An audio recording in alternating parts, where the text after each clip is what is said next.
Coming up on This Week in Radio Tech, Clay Walker is our guest, and Chris Tarr is with us too. We're talking about moving audio mixing to the cloud. Now, how's that really going to work? How does it work?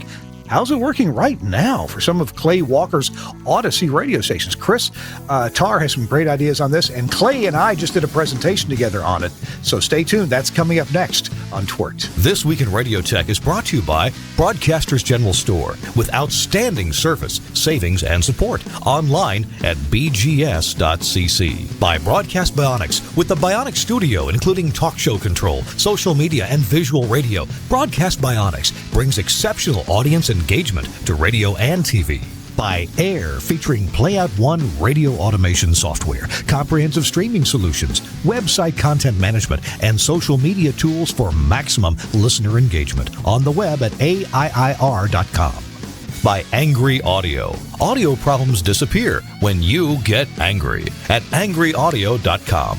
And by MaxConnect Wireless, prioritized high-speed internet service designed for transmitter sites and remote broadcasts. Hey, welcome into This Week in Radio Tech, the show where we talk about everything from the microphone to that light bulb that actually really did come off the top of a tower in Lula, Georgia. Hi, I'm Kirk Harnack. I'm so glad that you're here. We're going to have a fun show today because we're talking about something that's fresh on my mind and fresh on my guests' mind as well. First of all, I'm Kirk.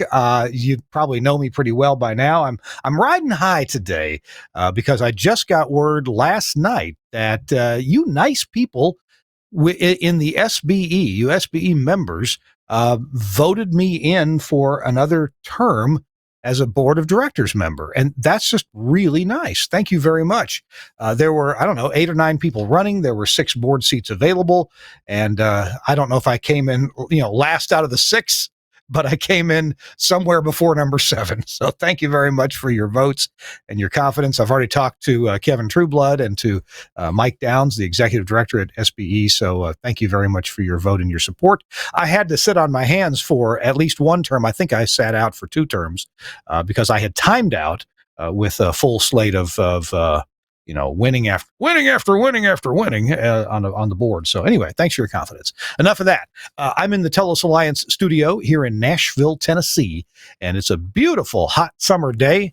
What's the temperature out there? Oh my gosh, it's 91 degrees, but it's a crispy cool 75 here in the Telos Alliance studio. All right, that's enough about me. Let's meet our guest.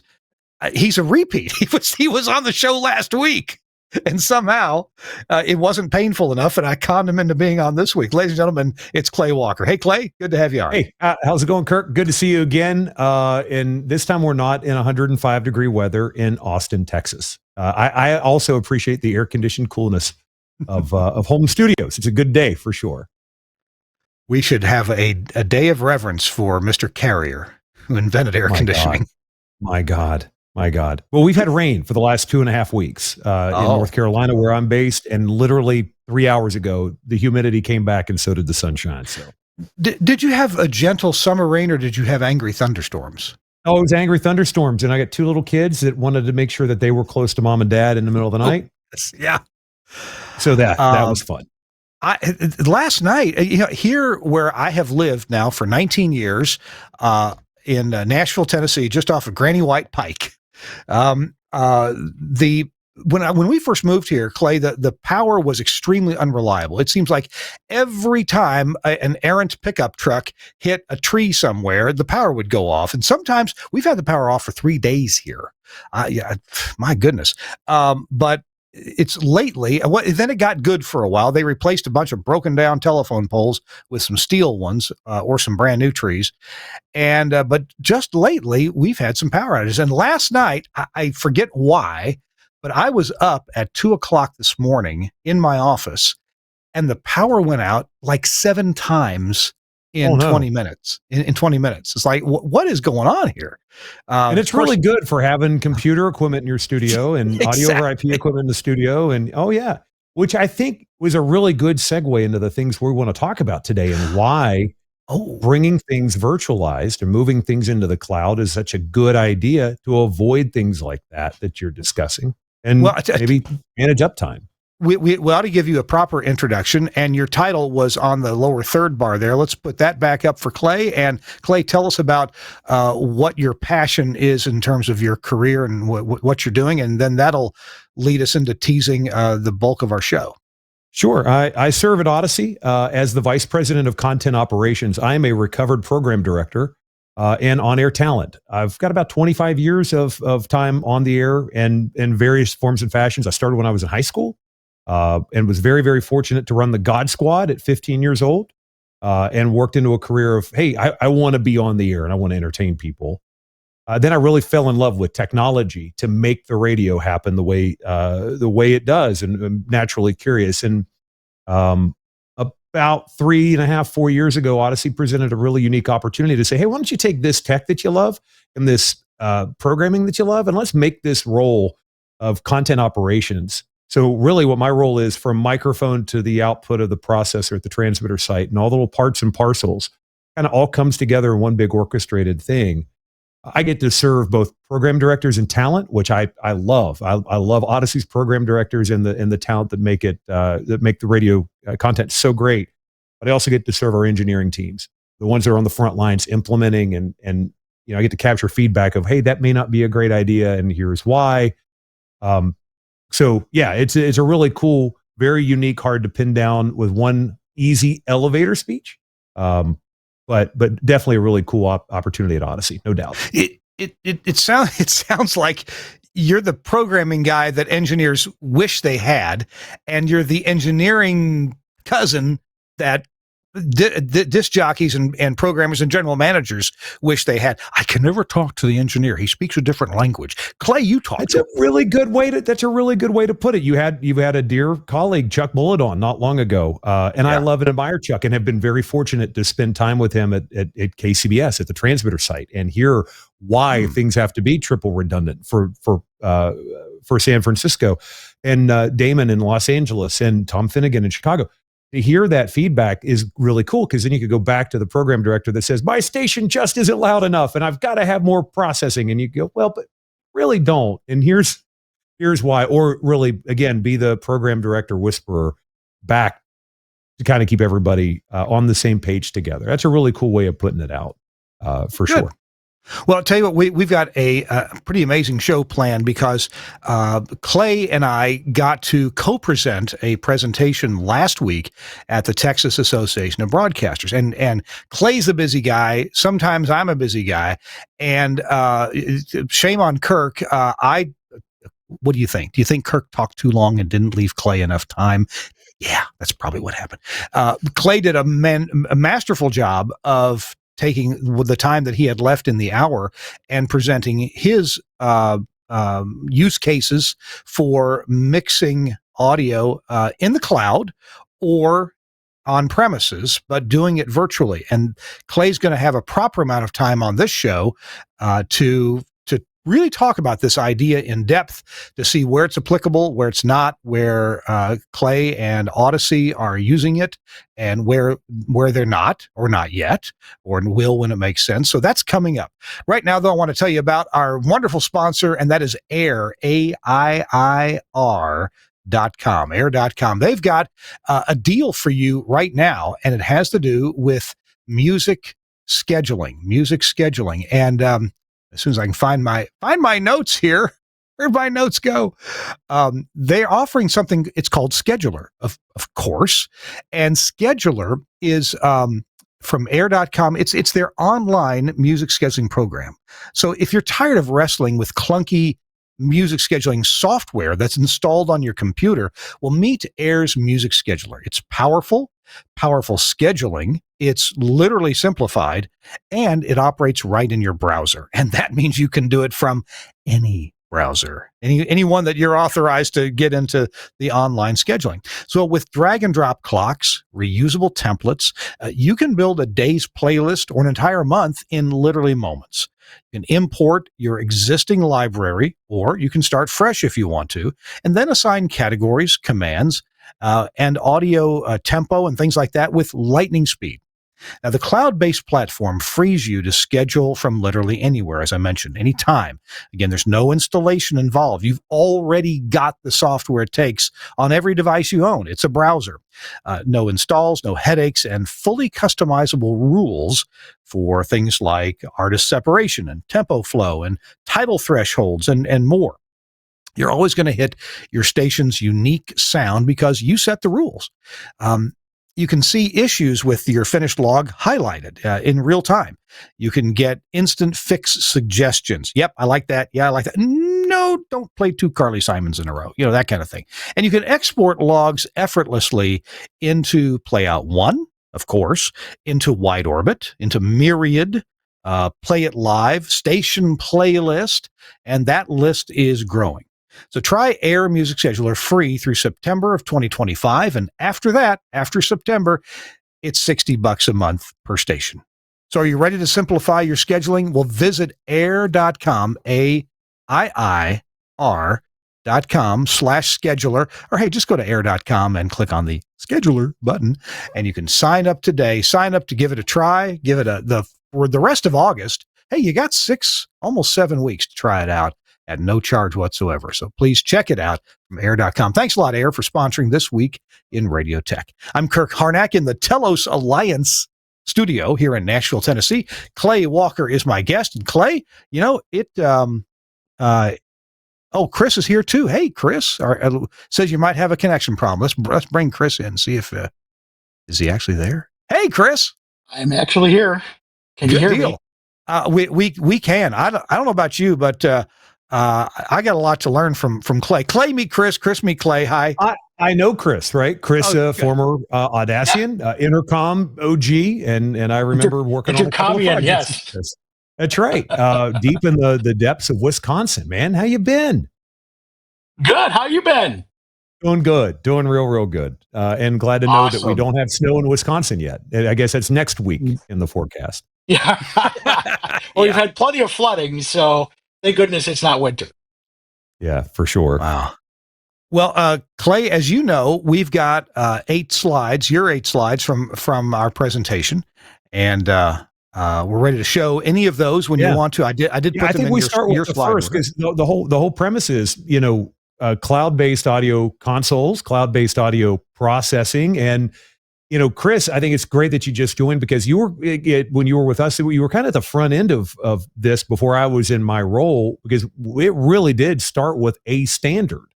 In 2018, shout out to my colleague John Kennedy and Paul Donovan and those guys, they settled on the live wire standard. They said, hey, we're going to pick a audio over IP protocol. We're going to focus on that and we're going to build off of that standard.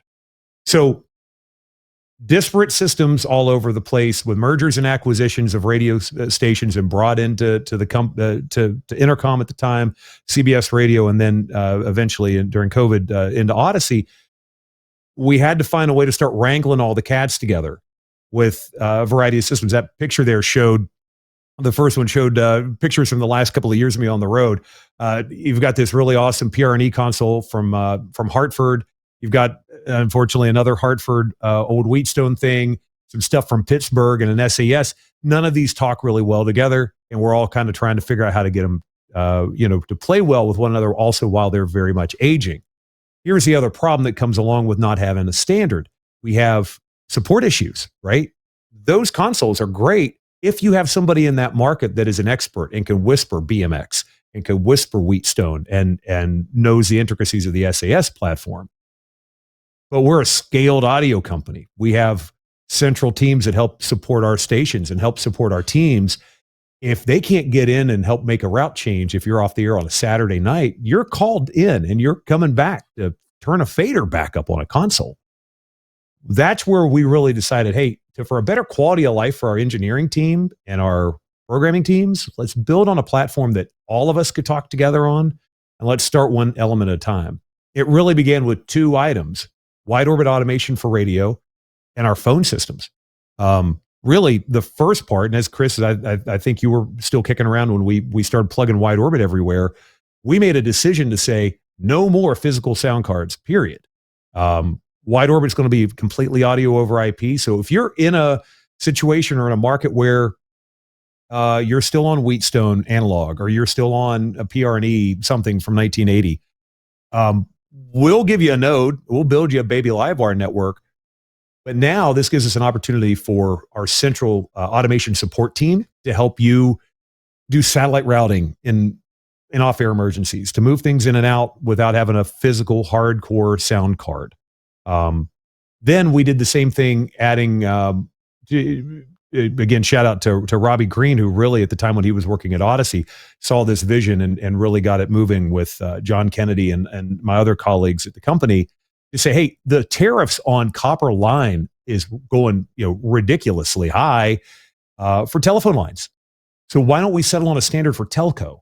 So we did, built on the Livewire platform and said VX phone system is where it's at. We're going to do SIP trunking into our markets and have redundant PBXs and watch our phone bill come way down. And it did. It offset the initial investment of the telco system. So having those two Livewire systems, Kirk, really helped us go, oh, what other building blocks can we do?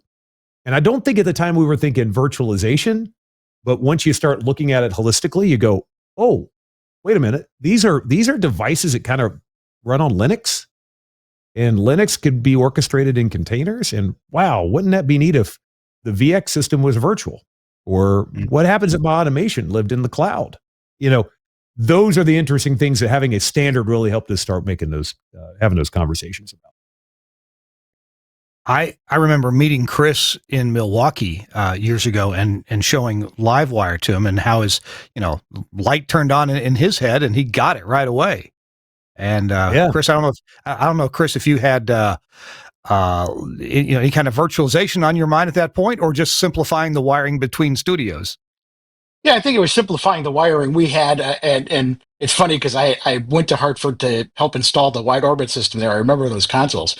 We had old Wheatstone consoles, and we were looking to build new studios, and there's just no way that we were going to move those old consoles over, especially with all the wiring. I have a picture floating around somewhere of my assistant and I at the time, literally knee deep in my office in wiring that we had pulled out from under the floors into the studios. And there's a lot of the same goal there, which was the ability to quickly route audio wherever we needed it to go. And back before we did that project, everything was patch panels, or I even had to use broadcast tool switchers, which failed and are noisy and awful sounding.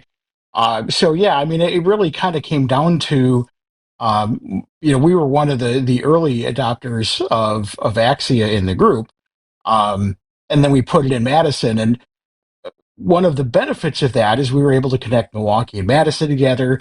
There was one standard, and we were one of the smaller intercom Audacy markets, so it was really pretty much me running both markets. So to be able to sit at my desk either at home or in the office and take care of those issues, especially we had a sports talk station, so there's a lot of complications that go on there and a lot of different configurations that the guys on the air, just sports talk guys, they didn't know what to do with it. So that allowed us to do some pretty complicated things. We early on did a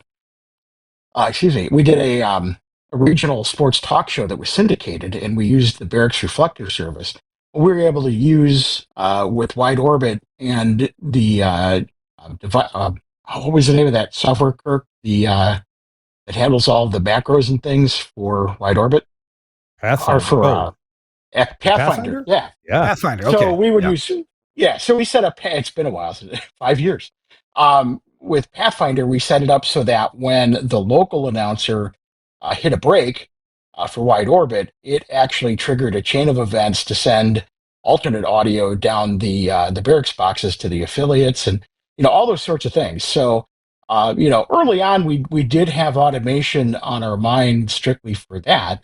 But after that, the rest of it just kind of came once we got used to it. And Chris, you actually bring up a really good point about WSSP and the sports guys, right? This is what you just named. At the front of this is kind of the mission statement of my department. And it really comes down to the fact that content creation has to be frictionless. It has to be like Amazon.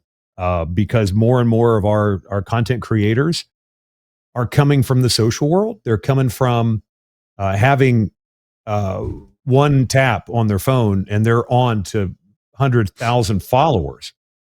But we, for whatever reason, and again, it's just the way radio has done things, and we've moved on and on and on, and we still have complex systems. And we say, okay, we want you to walk on a high wire, and we want you to be awesome on the air. But at the same time, I want you to fly this airplane that's really complicated. So my mission is the studios have to be a frictionless environment. I don't want to interrupt, but that's a drum I've been beating for years. I remember when I did the Radio Milwaukee studios downtown, a big project there. I always said, and that was, I don't know, 2015 maybe. My mission statement through that whole project was the job of the engineer is to make the lives of the talent easier, to basically make the technology invisible. And you mentioned WSSP, which was a big one because there was a lot of technology going on there between satellite and syndicated programming that we were originating.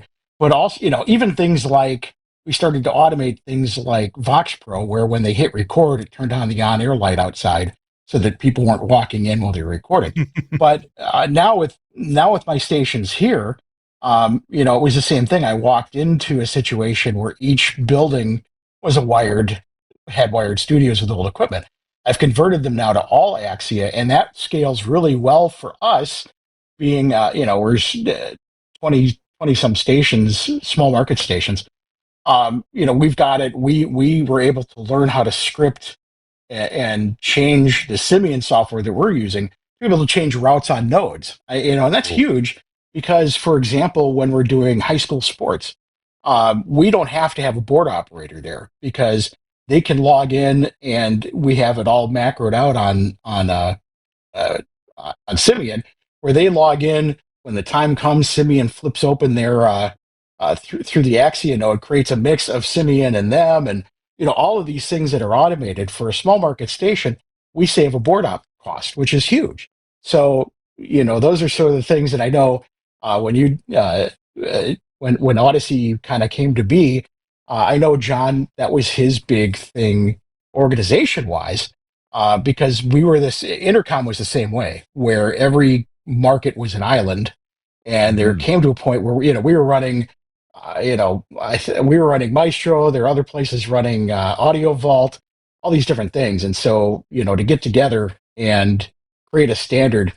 Makes everybody's job easier. Automation. I mean, that's it. Every market was different. We were Scott Studios here in Greensboro, and then New Orleans was running Next Gen, I think, at one point. And so by having that standard, Chris is right. We were able to, I think about one of the projects you and I worked on was Radio Disney at the time. We had a national Radio Disney, scale it out, and automation in every place, and we were able to do that because we were talking the same language.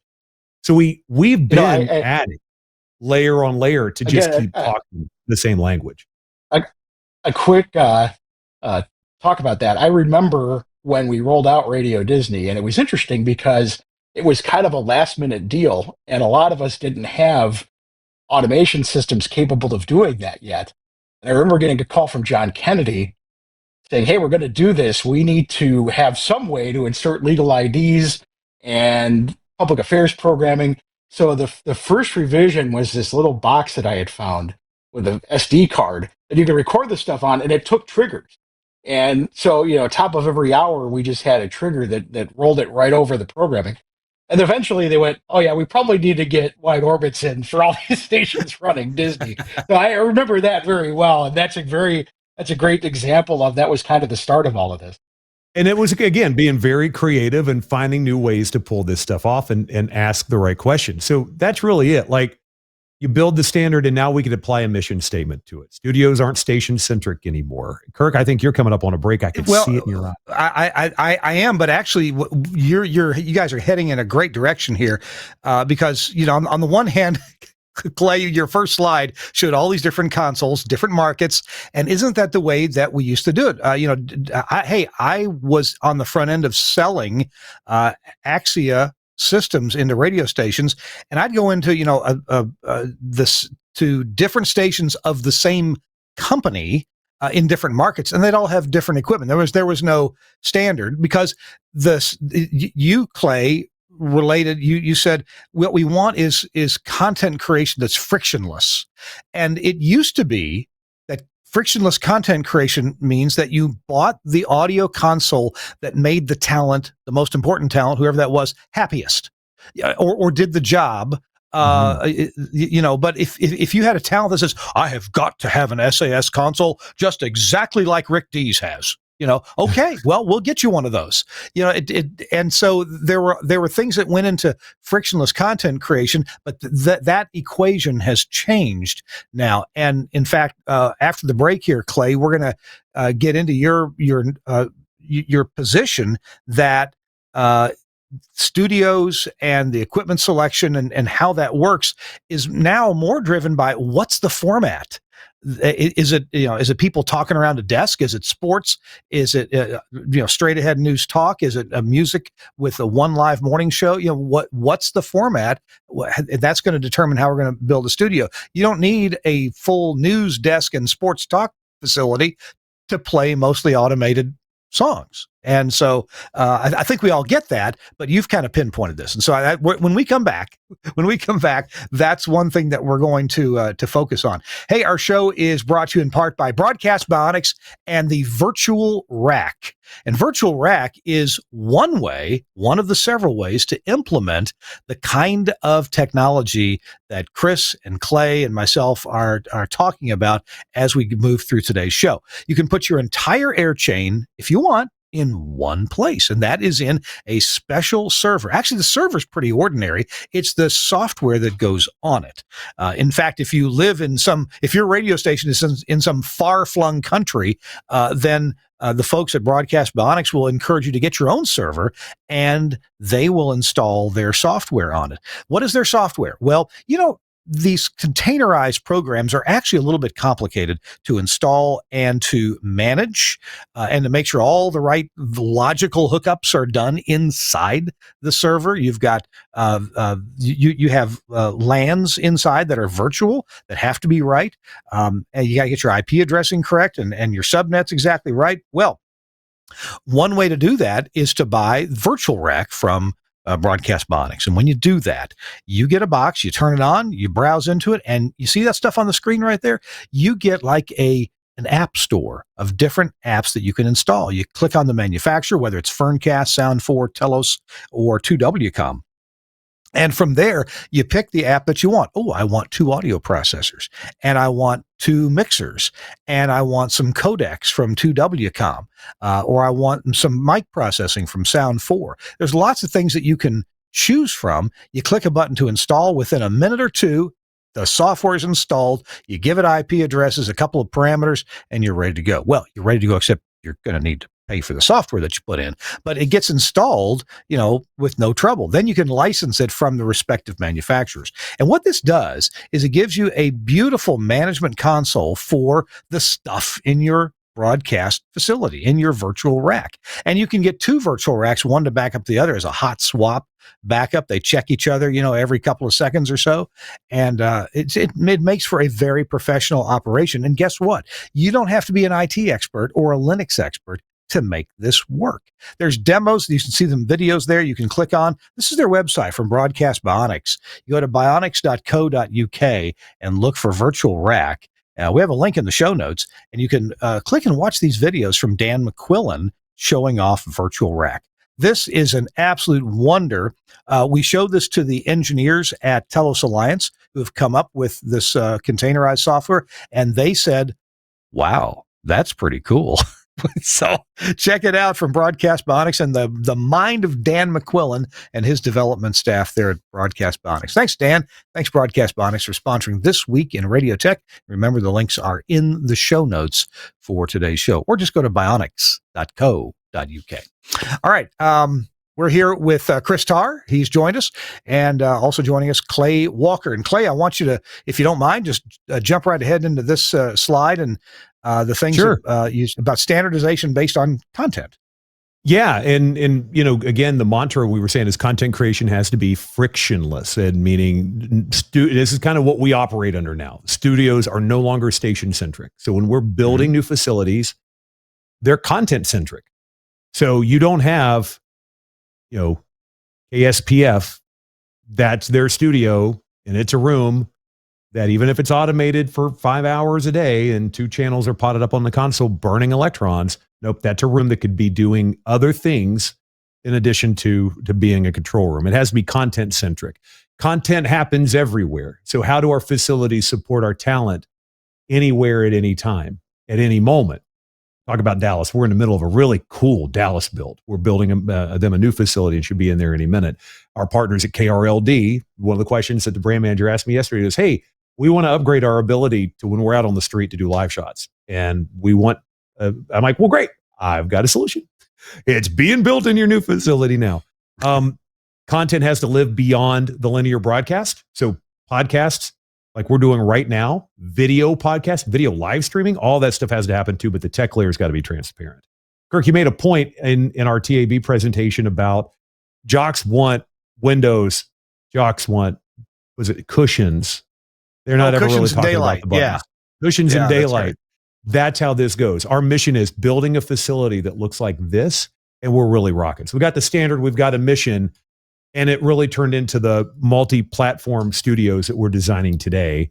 And Suncast, I've got a cool little illustration here of what we've implemented, really starting in Portland.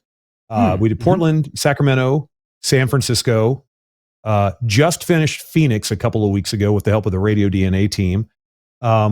Underway in Dallas, and we have a few more to come in the new year.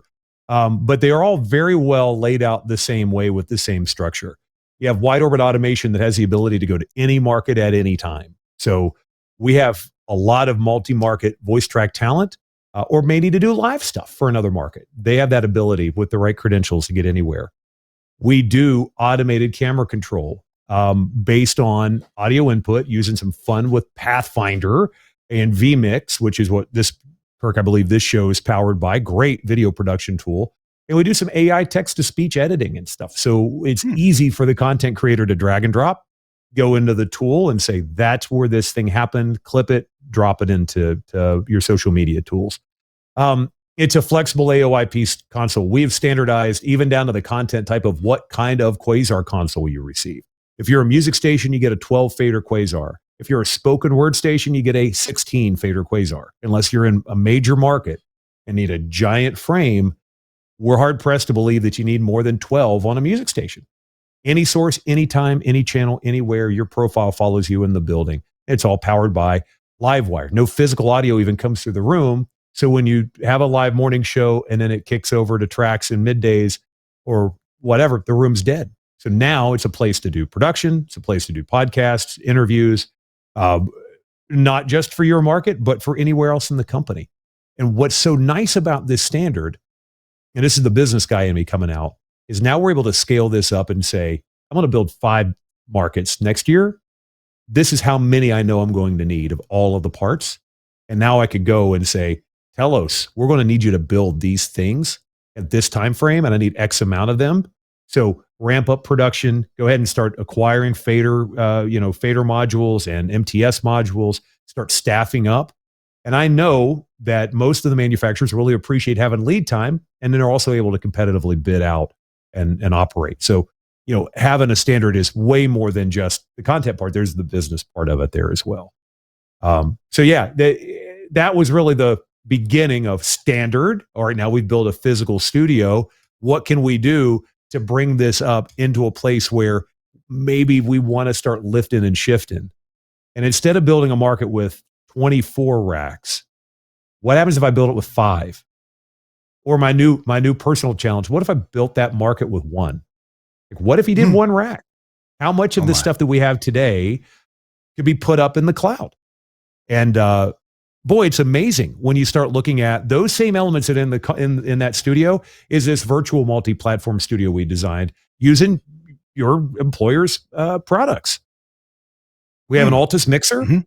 This is and if y'all haven't tried this out, it's really worth a look, right? This is a HTML5 browser-based The under the belly looks like a standard Quasar engine. It looks like a Fusion back-end engine, all of that stuff that we're familiar with. It could live in your market, but with the right firewall port openings and all of that stuff, you could log into this anywhere with the right credentials. You could contribute through through the laptop or through your iPhone. For our friends at KRLD, they could get on the air immediately through WebRTC, and we could run in concert with wide orbit automation for radio. What's really dope about this was a wonder what would happen if we had to do this, and then we actually had to do this. Jeff McGinley, as we all know Jeff very well, he was working for us at the time. And look, we were homeless in Portland. We were building them a new facility and that project, because of COVID, was running behind. We had nowhere to go. So while Altus was in beta, Jeff leveraged his relationships with Telos and moved everything to the transmitter site and said, hey, what happens if we just run the whole thing there on touchscreens? The talent had no option at that point. They said either that or I'm not going to be able to do a live morning show. And what I was just on Facebook a week ago. Nick and Kristen, host of the Married Morning Show on 99.5 The Wolf, did a live video around their home studio. They do their morning show from home every day on Altus. I would argue that it's probably still the beta version because it runs so well. And Kirk, I know you've talked about this with the stations you own too. Yeah, this is a shift from the physical touching faders to a container on a bare metal server. But what happens if you throw that up in AWS? Right. That's or one the transmitter less site, thing as Jeff did, or that we did in Oxford, Mississippi, because we weren't homeless in Oxford, but we have a situation where we cannot put up an STL antenna, not even a little one. So we have internet at the studio, internet at the transmitter site, two different internet companies. And so we didn't want to depend on that for our 24/7 STL. So we just put the automation and the mixing and the phone system and everything at the transmitter site. And every morning, our jock sits in a room with 4 beautiful touchscreens and 3 mics and 3 headphones, and it's just a great environment. And he does what is essentially a 4.5-hour remote every morning, but nobody knows it's a remote because it looks like he has guests in the studio every single day. And the guests think they're at a radio station, right? Yeah, that's right. And, again, going back to the business part of it for a minute, as a smaller operator, maybe that rent and that small town you operate in is really high. And it's really tough to say that stuff because I love going to radio stations. I love sitting in a building with colleagues, but I have a soft spot. I grew up in West Virginia and worked for really small operators who were really struggling to keep things on the air. Sometimes that to quote Dave Ramsey, maybe that building isn't a blessing. It's not a blessing to you. Maybe you need to find a way to get some efficiencies. This gets you here because now you're able to lift. And even if it's not bare metal, maybe it is AWS, maybe it is Google Cloud, where all these containers could operate. And maybe the only thing you do is drop the final product down to your transmitter site. And boy, there's a lot of cool up and coming groups that are trying to pull this off, be it Super Hi-Fi, be it Radio Cloud, who I think RCS has a product now that'll allow you to go straight to transmitter. So if you were in that situation where you really needed to have the flexibility, you can, and it works in such a way that you gain all this additional efficiencies. It's pretty interesting. Chris, you guys, are you still with us, Chris? I am, yes. Oh, good. Okay, you guys, Chris, if I understand you right, and I haven't taken a tour through it yet, I'd love to see a tour one time. You guys have turned one of your former station facilities into a data center, and it's not AWS, but still you do. That's kind of like your little private cloud there. Do you do things there that are applicable to what we're talking about here today? Oh, absolutely. We originate a lot of our programming from that building outside of anything that we do live, and the cost of real estate became very important to us during COVID. And one of the things we did is everybody started working from home as a distributed workforce, and we just never went back. Everybody's so much more efficient and happy with this setup that we just kind of stayed that way. So all of a sudden, we had a lot of office space and studio space that we didn't need. We still have offices. We still have people that like to be in offices, but there's a lot of places where we just really no longer need it. And because of that, all of our delivery is over fiber. And we built this data center with that in mind. I can feed a bunch of our radio stations from there.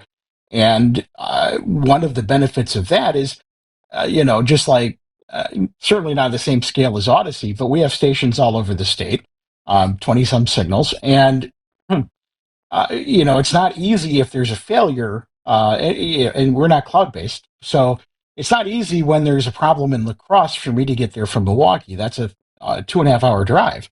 So by having some of this stuff centralized, that makes management a lot easier. But then you do get into the situation of, well, then how do you get live?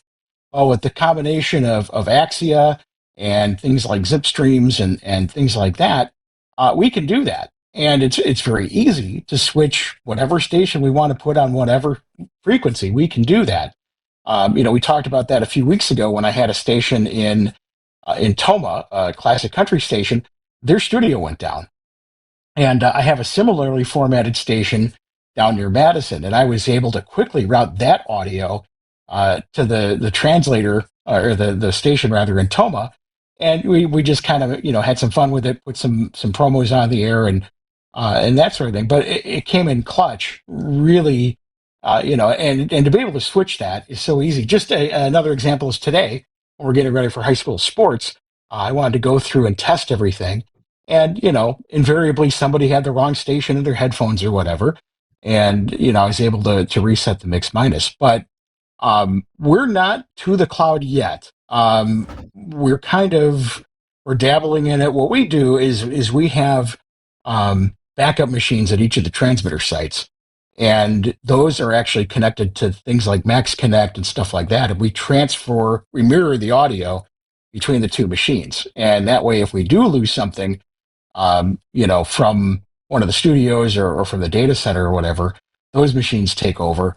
And if the fiber is completely down, we can get into the Max Connect and just transfer audio files that way. As for studios, this is where that cost ratio and that friction reduction really comes into play. When we built the facility in La Crosse, again, a great example of I didn't worry about STL shots. I didn't worry about anything. I could just worry about building a facility. We have several stations in that market, and the question was, well, should we put in a bunch of voice tracking studios and several on-air studios, and one for each of the stations? And we started discussing it, and it didn't make a lot of sense. We didn't really need a huge amount of consoles. We have an element with the soft surface, so we can control it from anywhere. But the studios, the voice tracking and production studios, are literally just computers with Axie drivers on them, so that if we need to use those studios for something, we can do that. But what we did is we built out one main studio for everybody, built out fully in Axia, and that can be fed to any of the stations in that market, or in any other market, really. But what's great is the morning guy in La Crosse said that with Axia and the way that everything is set up, he doesn't think about it. He can be, as he put it in a recent tour, I can worry about being funny instead of worrying about how the controls work. And that's the goal. Now I can't fix him being funny, but I can certainly get him set up with with the right equipment to get it done. So in a situation like Audacy, they do it for sure because of the scale.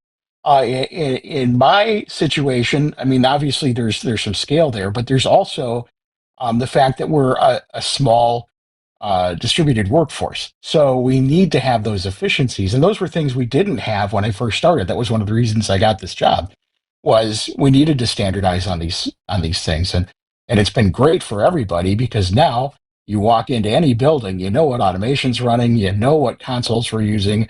I even have IP addressing schemes that match. So you can go into any of our markets anywhere and know how things work. So, and let the best talent win for that. Yeah, let the best talent win on things. So, where you said distributed workforce, right? We have wonderful talent in multiple markets that you go, gosh, if Brew in LA could do a morning show with somebody on the East Coast, boy, it'd be great. But hey, I don't think Brew wants to leave LA, right? Y'all need to follow Brew. He's the CEO of Radio TikTok. This guy's got millions of followers. He's incredible and a great on-air jock, right? But what if we could take Brew and this person on the East Coast together and put them virtually with a tool like Altus, or there's a variety of other solutions there. Now we're able to say always the best talent on our radio stations at all times. And now you're not limited to geography. Like I live in Central North Carolina. I love it. My family's here, and our networks are here. Our people networks are here, right?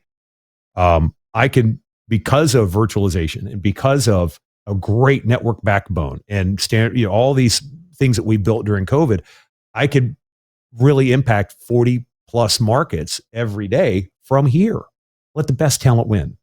Don't worry about geography. So now we're flatlining this stuff. These things that were always blockers are going, man, I wish I could get that person to come do something for us. They're wonderful. Now we've got the tech to pull that off. So, Chris, to your point, there is a real estate implication on day one. Like you were talking about STL shots. If you said, I don't have to worry about getting a piece of real estate in town that I could see Baraboo, Wisconsin. It's a WOLX transmitter site. I believe that's in Baraboo. I'm actually still the site caretaker for that site. Yeah, the wallpaper there, boy, that's a good look. That's another story, inside joke about. That could be an entire hour of just that site. That's it. Really. But if you didn't have to have a clear shot there, and I didn't have to have a look at SES 11 to pick off satellite stuff, and then I didn't have to add supplemental air conditioning for the TOC. What opportunities do I have now for finding better real estate that matches our business need? So now I could go into a facility that probably is in a nicer part of town, that isn't close, within 20 miles of the shot, that I don't have to, I can still get a 950 link to. Now we're really able to put a better look forward for our business too. And our clients are proud to come into our facilities because we're not at the mini mall, because that was the only place we could find that had the rent right that would let us put up a STL tower in the backyard. It just keeps adding up. And then also there's the CapEx versus OpEx thing. Like I see this, Kirk, coming into a managed service plan, right? Of calling up my favorite Telos dealer and going, I think I want to do X amount of radio stations in the cloud. And I don't want to deal with the orchestration. I don't want to deal with the management of it. Would you consider, let me pay you monthly as a managed service? That takes the scary away from going, I'm going to have to make a $500,000 investment in architecture and infrastructure in a market or whatever that is, and try to take tax write-offs to get the money back or get ROI. It all makes so much sense to start walking your way in gradually into this. Well, it's interesting you brought up Baraboo, because I've got 2 signals now on the tower, and I don't have any studios for them. I mean, they're just fed by fiber into that room. I actually have a single box that it has the T1, or not the T1, boy, dating me, the IP link input on it and the built-in processing. So that's actually fed from the data center, those 2 signals. So, there's no STL shot. The studio is a good maybe 90 miles away. That's awesome. So you're right. In your case, any studio could feed those stations. So if I'm right, and this is kind of the point I made at TAB, Kirk, is that this was not a major market, large scale company thing on only that. Right. Chris, you're doing this on your data center, which might as well be your private cloud, and delivering content even in Madison and all of you're not New York, but you're doing the same thing, I guess is the point I'm making. Yeah, and here's another great example of how these things can work when you do it. That same one of those stations in Baraboo, we do local sports on it.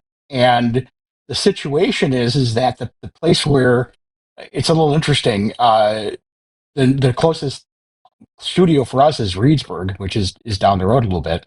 But that is actually, it's their guys that do those games. And to get them to use the Comrex access boxes to like different locations is a little bit confusing to them. So they actually connect to Reedsburg, and then the audio from the Comrex comes down a zip 1 to the Axia network in the Fort Atkinson data center, and then sent by fiber with the automation up to Baraboo. So it actually makes this huge round trip.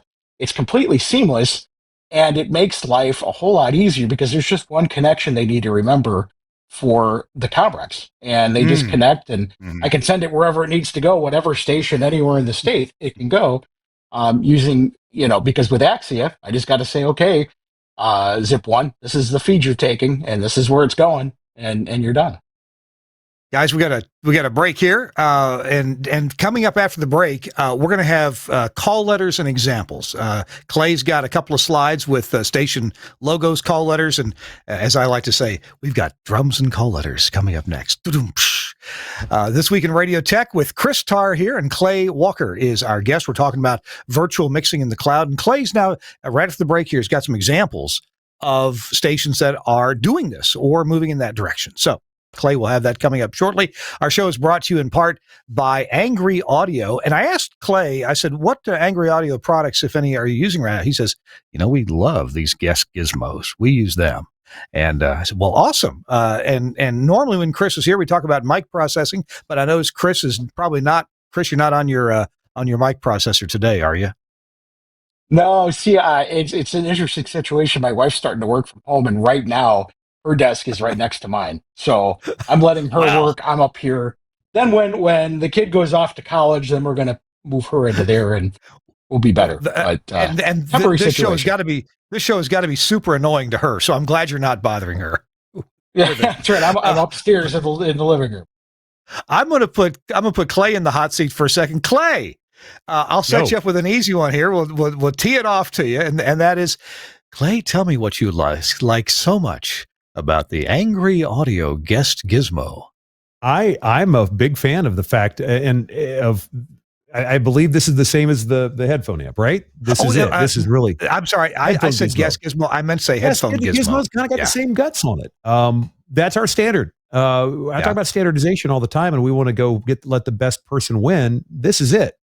What I like about it is low power consumption. You could run it over PoE, and you could daisy chain them around a studio. Mm-hmm. They're built like a tank. There's no sharp edges. I have one that isn't an Angry Audio one right here to my right hand. It does not have rounded edges, and I oftentimes catch my knee on it. Not a fun time. Maybe one day I will have enough podcasts under me, Kirk, that I could get a headphone gizmo of my own. And also, in fact, a volume knob's nice too. Chris will back me out. Chris, I'm going to wager that Clay has never snagged his pantyhose on a headphone gizmo. No, I would imagine not. Now, I've snagged my pantyhose and a lot of different versions of this, the older stuff, but never one of these. Okay. Good Lord, you guys are nuts. Please don't fast forward through this part of the podcast, people. The knob, go ahead. Having a headphone, having a knob on the amp is important because if you're on the other side of the console and you're the morning show talent, you don't have to go turn my headphones down or turn them up.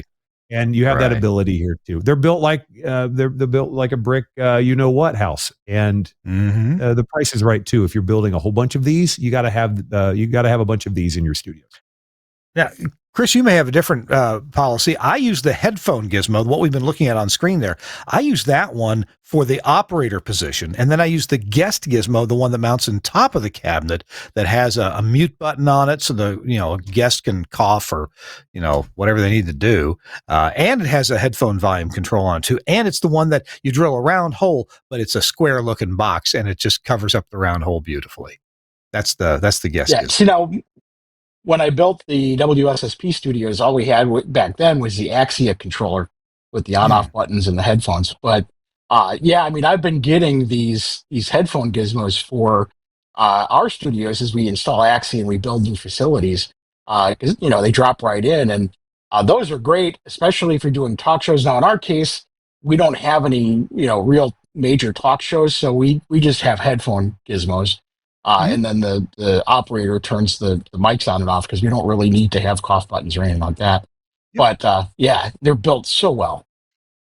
Hey, these are available from Angry Audio or your favorite broadcast equipment dealer. AngryAudio.com is the website. And hey, our other sponsor that we talk about in this break, and I believe Clay has something fantastic to say about their newest product. It's Max Connect. And these guys are absolutely brilliant. They came up with that whole idea of the prioritized cellular LTE data so that you can have 60,000 people in a stadium and your remote still gets through, and that works. But they also have this new multi-receiver. You can buy it in chunks of 4 tuners up to 16. And Clay, I think you said you're a big fan of this new box. I like this. So, part of our standardization and centralization in some cases is our network operations center. I'm very, very proud to work with some very smart people that designed a 3 time zone NOC. These are the guys who after 7 o'clock, you want to go home and have dinner with your family. And the program director was dumb and forgot to load a log for the next day and your station falls off the air. These people know within an instant, because we have tuners in every market, that tattletale up to the NOC. And tattletale's a bad way of putting it. But, before we were using a competitor's product that you had to have 1/3 of a rack per signal to monitor in the market. Mm-hmm. With this, I can monitor way, way, way more and reduce the amount of rack spaces that I'm taking up. That's kind of the mantra right now, is how low can you go? How small of a rack can we actually put in a facility? By having this in a high density way, I could, have all the alarming we need and the monitoring we need. But what's really also cool is that with this IceCast thing that Suncast is showing, within an instant, you could click and listen to multiple stations at the same time. Where the previous iteration we were using is you kind of had a tuner and you had to dial around to see what was going on. National Weather Service is in there too. So if maybe you wanted to go direct to transmitter and needed to move your EAS out there, you could monitor your signals. You could put EAS out at the transmitter site because you're monitoring NWS. All of that, all in one rack unit, is pretty dope.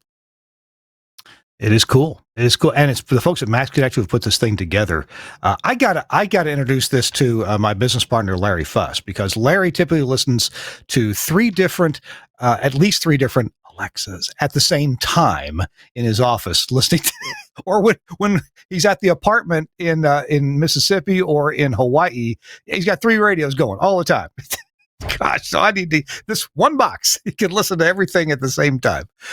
Max Connect and Max Connect Wireless. Go to Max Connect. I know it's funny, MAXXKONNECT.com, and check out this new product from Max Connect, the Max Connect RMT416. It's available in lots of different iterations, depending on how many tuners that you need. All right. Hey, it's This Week in Radio Tech. We've just got a few minutes to go. Clay, we're going to have to buzz through some of these call signs here pretty quickly, but you've got some slides that show radio station logos. Let's talk cloud, because this is, look, we could go cloud to transmitter. And again, thanks to a really interesting partner, Super Hi-Fi. If you guys haven't checked them out, they're pretty neat. We went on a wild journey and said, what happens if we move some stations to the cloud? We started with some HD2s and 3s. Kick FM in Houston. That's KALT HD3, Star 102.5 in Buffalo. These are HD subchannels. But then we said, let's put a full station, fully produced in the cloud with Super Hi-Fi, and drop it down in Denver. Front Range Country 103.1 in Denver has been since, middle of last year, 100% fully automated, scheduled, produced, voice track, the whole thing, not with AI jocks, but all of that delivered directly into the audio processor at the transmitter site. And it's actually in action, and it's pretty cool.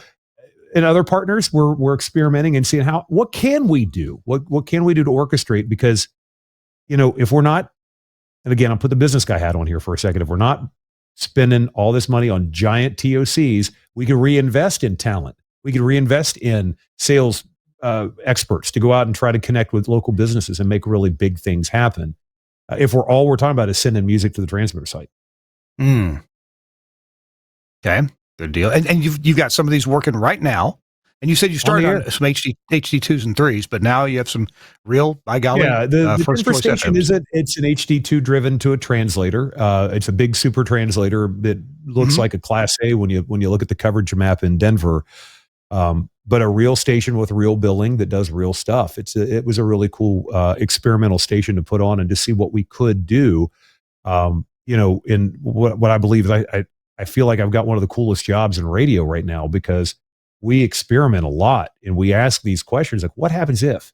Right now I'm asking, what happens if I deliver the final MPX to the cloud, but up in the cloud, it's everything that we would normally have in a typical facility. I want wide orbit automation. I want an Altus console. I want my VX phone system. Then I want to hand it off and I want to stream to all of our audience on the Audacy app. I also want to drop the final product to the transmitter site. But here's where it gets really crazy. And Chris, I think this is what you touched on a second ago. I want it to be fault tolerant. I want to pull that network connection out of the back, and I want to still be on the air. And I know what you guys are saying. You're going, you're nuts. There's no possible way you can pull that off. But perhaps there is. And if it happens to be failing over to a device at the transmitter site, or maybe the device at the transmitter site is always running until you do something live and it merges over.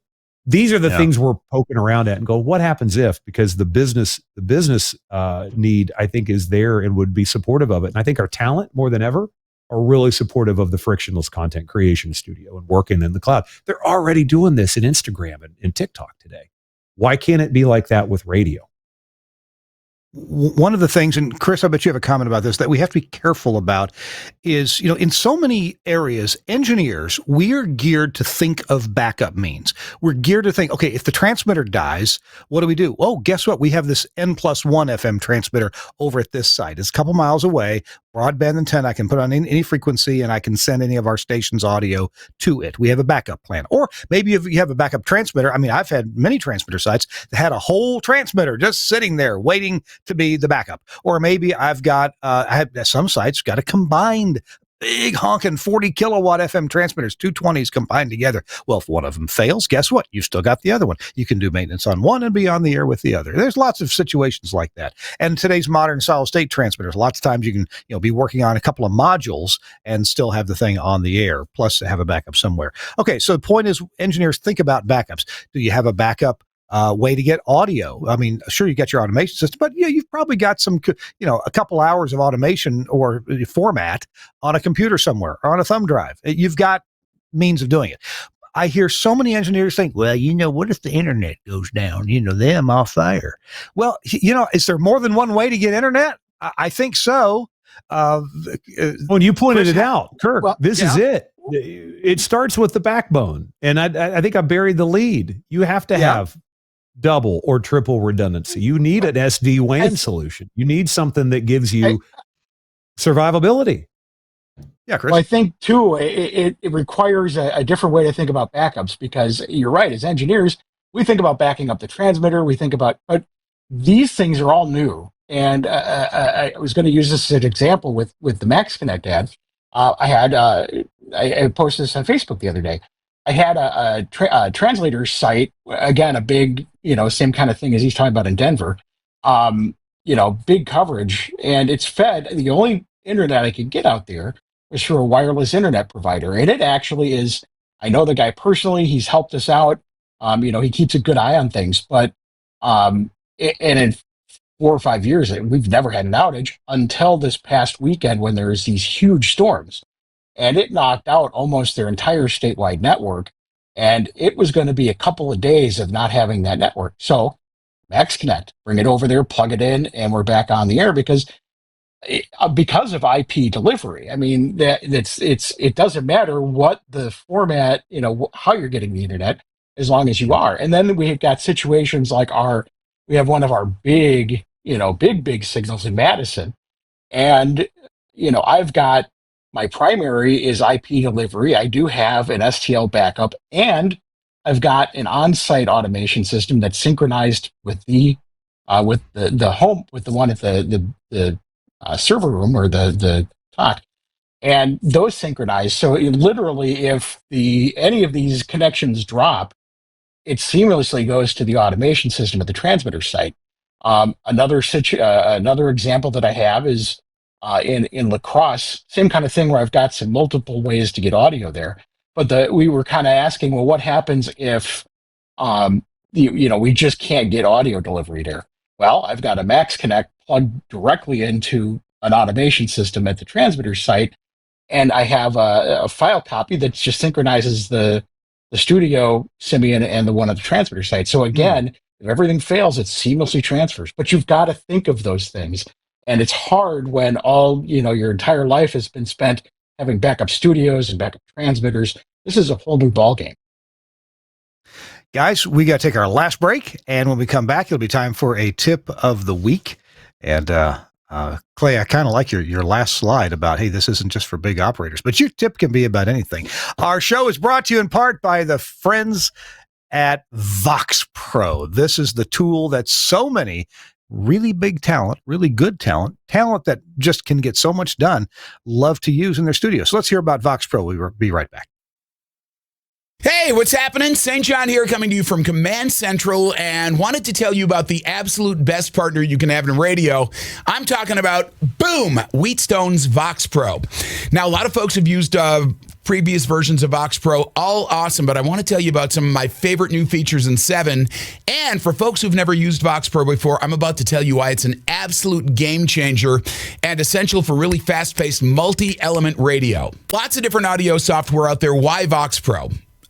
Because it was designed for radio. It's the only software designed to do what we needed to do, which is record, edit, playback in real time. When I say lightning fast, I'm going to show you how fast you can edit stuff up in VoxPro right now. So literally 3 clicks on the controller, mark left, mark right, everything that gets marked, you hit delete, it goes away. It's literally that fast. So we're going to take this part right here. Boom, from caller 9 to him saying, I'm ready. Ready for that secret sound. Boom, all of that stuff, hit delete, it goes away. Here's your edit. You are tackling secret sound caller 9. I'm ready, St. John. So one of the best features of version 7, this is awesome. It's effects macros, and you can literally put a chain of effects together so that instead of having to normalize a phone bit and then use noise reduction on it and EQ it and all that, you can literally build a chain. One button, this one's called call right here. I just click that. All of those processes happen instantaneously. Literally saves 80% of your editing and cleanup time. Final thing that I love about VoxPro, and there's so much more to get into, but one of my favorite things, you can load it on a laptop. I've literally done my show from a hotel room in Armenia to the conference room at, this was fun, jury duty. Great thing, no one could tell the difference. VoxPro makes it totally easy. Telling you, if you're looking for the best on-air partner, call my friends at Wheatstone, ask them about VoxPro, and you will be glad you did.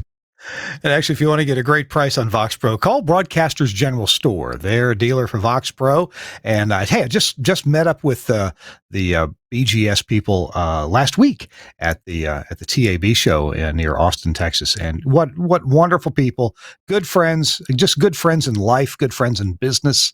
And the website is bgs.cc, or call them at 352-622-7700 for Broadcasters General Store. All right, let's see what we have time to do here. We're almost out of time. Clay, tip of the week.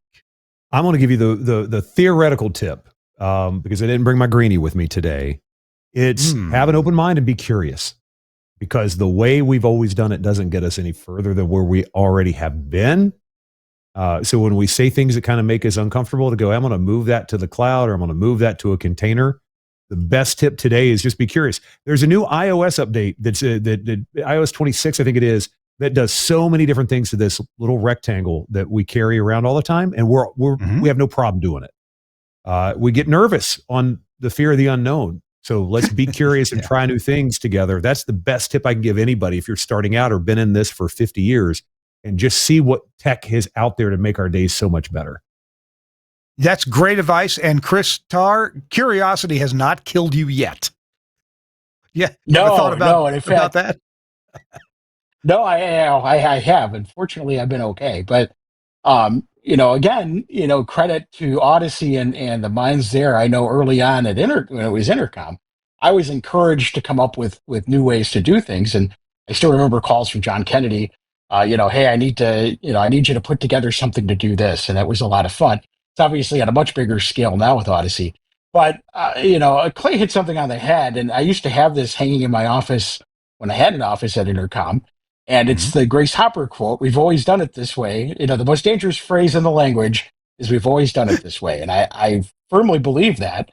So, that's something that, is really important to remember, because you can get trapped in that and things can go sideways. as for my legitimate tip of the week, we talked about this again, a Facebook thing about my air conditioner dying. Uh, and I found this, and it's actually the same day I found this, somebody else recommended it to me, and I'm going to keep a couple of them in the Jeep for the transfer sites we have with air conditioning. And that is a universal, let me get it over here, a universal start capacitor. And basically, it's just one big capacitor with different taps. So you can select the capacitance that you need. Yeah. And you can kind of see here on the top, that's what it looks like. Oh, look at that. And it's colorful. Okay. Yeah, and it's got jumpers, so you just basically, tie together the ones you want to get the capacitance you want. But it's universal, and it's a pretty common failure with AC units, and they all kind of seem to have different valued capacitors and things. So if you have one of those, you're covered for all of your sites. That's a great idea. That's fantastic. Thanks, Chris. Would you just Google what universal motor run capacitor or something? Well, these guys, Amrad is who makes these, and they're a company out of Florida. And they come with a 5-year warranty. They're very well built. They're a lot more expensive than typical capacitors that you're going to get from overseas or whatever. But these are made in Florida. They're like I got this on sale from Amazon for like $60. Versus, Chris, this is like when it's in the middle of July in North Carolina and the air conditioner goes kaput at the house. That's a $700 HVAC guy visit, right? Would you recommend? Exactly. I mean, again, you wouldn't really trust me around high voltage, but if somebody would you recommend that too? Not just at your transmitter site? Oh, absolutely. Well, again, true story. I only learned how to do this the other day. I, know nothing about air conditioning. And I put that out on Facebook, and a couple of people said, this is so easy to do, and they charge you an arm and a leg for it. It's a, $50 capacitor and 10 minutes worth of work for something that they'll charge you $600 for. So I just took the dive and went, again, we're talking about trying new things. I'm just like, what do I got to lose other than maybe a hand or something? But it worked. You only do it guys. We've got to wrap it up because we got a hard out with our producer Suncast. He's essential to the show. Clay, thank you for being with us, and Chris, thank you for being with us. I don't have time for any more than that. We'll see you both guys later, and I'll send you the links to the show. Suncast, thank you so much for producing today's episode of This Week in Radio Tech, and I hope that you will be back with us next week for another exciting show. I'm Kirk Harnack on This Week in Radio Tech. Bye-bye.